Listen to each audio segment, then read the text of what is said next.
Kas tahaksid teenida kuni 2 Eesti keskmist palka ja tööautot, mis maksab rohkem kui 100 000 eurot? Siin on sulle auto, mis maksab 175 000 eurot. Sõidab keskmiselt kuus läbi 4000 kilomeetrit, tühjendab keskmiselt 7000 konteinerit ja korjab kokku keskmiselt 300 tonni jäätmeid kuus. See on tõeline planeedi päästmine, mitte keskmine. Keskmine juht seest on inimene nagu inimene ikka.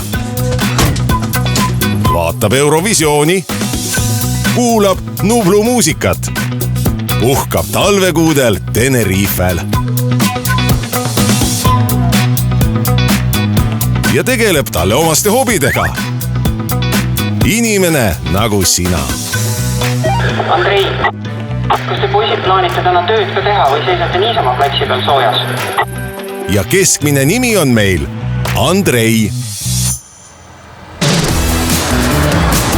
Keskmine juht on töökas ja talub liiklustressi.